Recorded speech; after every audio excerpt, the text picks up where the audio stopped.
Banyak hari yang diciptakan Allah, tapi ada satu hari yang dipilih oleh Allah, Sayyidul Ayyam.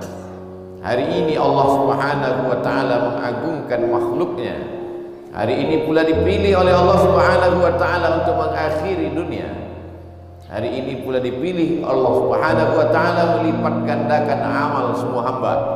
Berapa banyak orang-orang soleh, wali-wali Allah menunggu hari ini, menantikan hari ini. Tapi ada yang lebih cepat, ajal yang sudah tertulis di Lauhil Mahfuz, sehingga mereka meninggal petang kemarin. Tak sempat membaca surat Al-Kahfi di malam Jumat, tak sempat membaca surat Yasin, tak sempat untuk berdoa kepada Allah Subhanahu wa ta'ala mendapatkan satu titik doa mustajab di hari Jumat.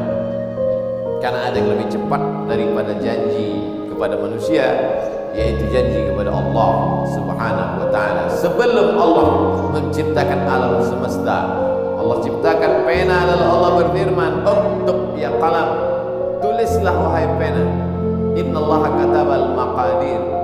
Dalam Sahih Muslim dinyatakan Allah menciptakan takdir, menciptakan pena untuk menulis takdir. 50,000 sanah, 40.000 tahun qabla an yakhluqas samawati wal ard, sebelum Allah menciptakan langit dan bumi. Oleh sebab itu, jika hari ini kita ditempatkan Allah di tempat paling baik, masjid, bersama orang-orang baik, orang beriman, pada ibadah yang terbaik, sholat Jumat, munajat terbaik, satu titik doa mustajab di hari Jumat, ini adalah nikmat besar yang diucapkan syukur, alhamdulillah wa syukrulillah wa la haula wa la quwata illa billah. Laki-laki yang bebas dari hamba sahaya, baligh berakal, wajib telinganya mendengar wasiat khatib menyampaikan, usikum wa nafsi bi taqwallah, takutlah kepada Allah Subhanahu wa ta'ala. Seorang suami, kepala rumah tangga, dia takut kepada Allah. Seorang pemimpin takut kepada Allah. Kullukum ra'in, setiap kamu adalah pemimpin. Wa kullukum mas'ulun an ra'iyatih, setiap pemimpin akan diminta tanggung jawab di hadapan Allah Subhanahu wa ta'ala. Bahkan orang yang tidak punya rakyat sekalipun, yang tidak punya anak buah sekalipun, dia pemimpin terhadap matanya, dia pemimpin terhadap telinganya, dia pemimpin terhadap tangan dan kakinya. Inna sam'a, pendengaran, wal basar, penglihatan, wal fuad, hati dan pikiran, kullu ulaika kana anhu mas'ula, mereka akan disoal, mereka akan ditanya. Maka bukan berarti makna pemimpin hanya terbatas pada orang yang diamanahkan jabatan dan kekuasaan. Orang yang punya mata, telinga, tangan, kaki, bisikan kepala, lintasan hati, semua akan dituntut, diminta tanggung jawab. Pada saat itu lidah tak bisa menjawab. Al-yawma nakhtimu ala afwahihim, hari itu mulut kami kunci. Wa tukallimuna aydihim, tangan akan kami buat bicara. Wa tashhadu arjuluhum, kaki akan kami buat bersaksi, bima kanu yaksibun, atas semua yang pernah mereka lakukan. Ketika ruh bersemayam di dalam jasad, ketika nyawa masih bertahan di dalam badan, semua diminta tanggung jawab di hadapan Allah Subhanahu wa ta'ala. Di antara yang akan dituntut adalah, pernahkah melaksanakan amar ma'ruf nahi munkar? La ta'murunna bil ma'ruf, ajak orang lain berbuat baik, ajak orang memakmurkan masjid, ajak orang berbakti kepada orang tua, ajak orang membaca Al-Quran, ajak orang berzikir pagi dan petang, ajak orang menebarkan kebaikan, infak, wakaf, zakat, sedekah.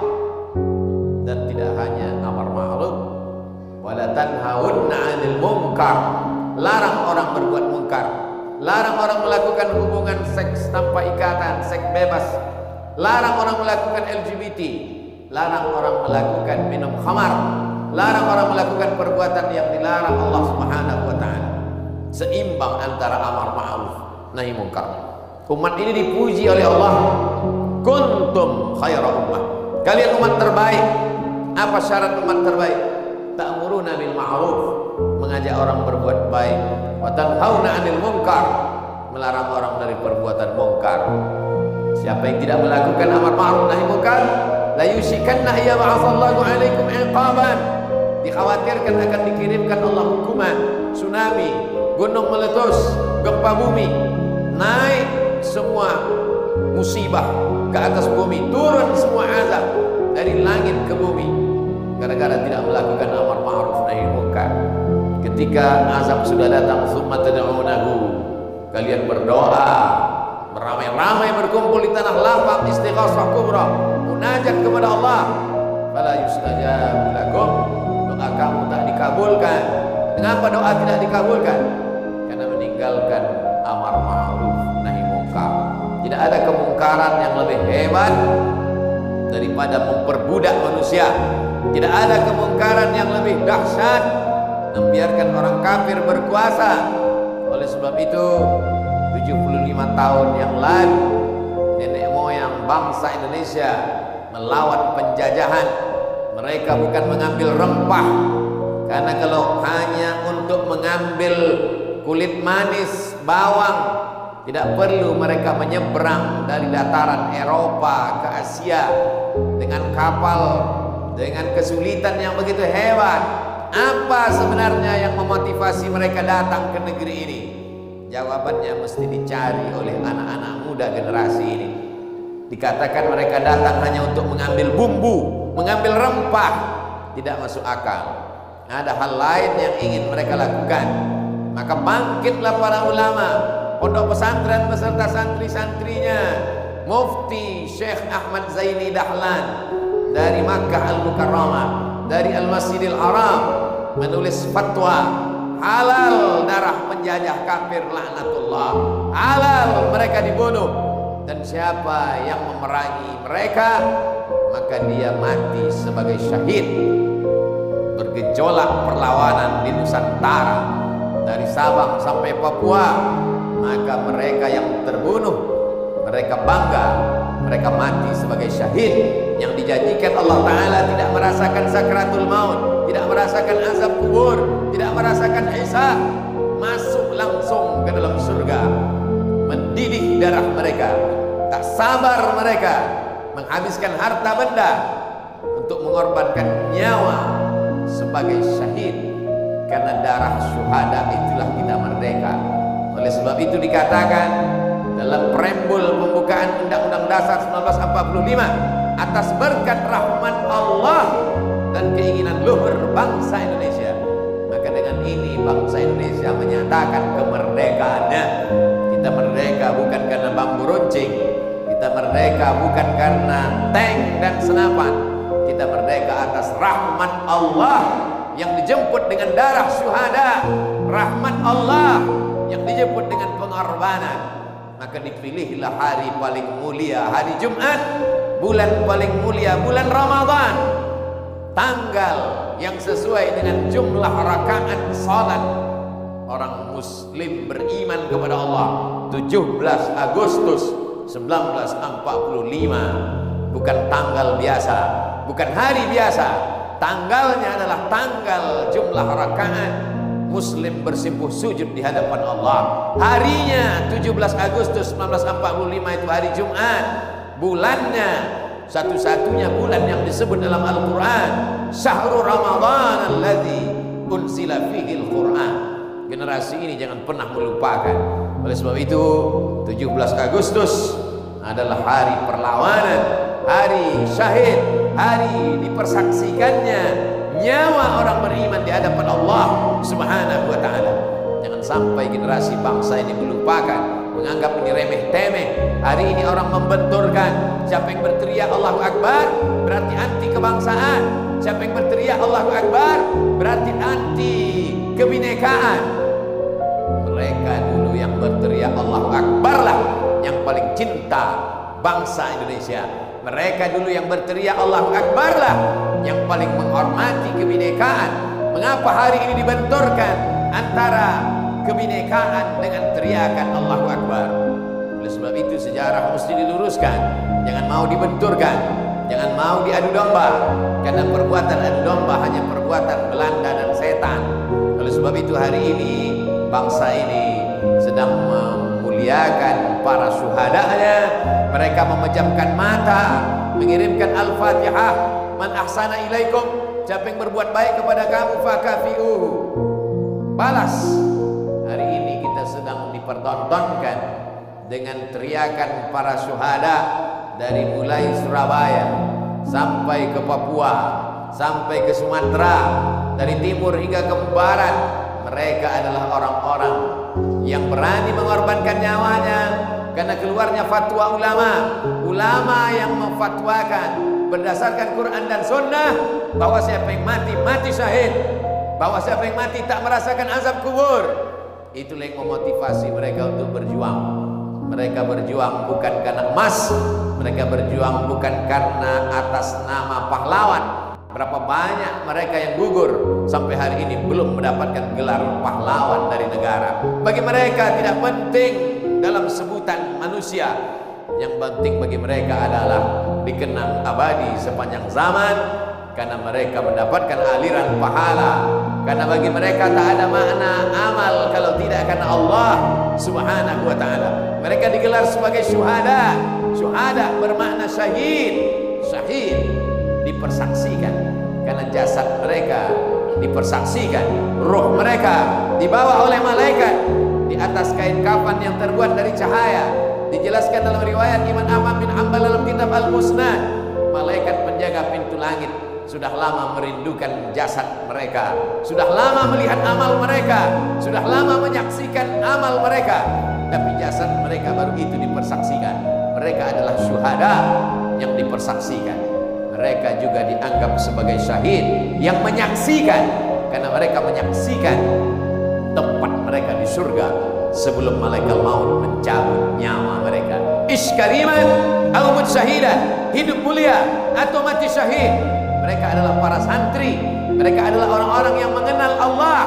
Awaluddin ma'rifatullah, perkara agama mengenal Allah. Kalau sudah kenal Allah, maka dunia ini tak sampai satu sayap nyamuk, setengah sayap nyamuk. Man arafat dunia hanan alaih. Siapa yang mengenal dunia, ringan dunia ini.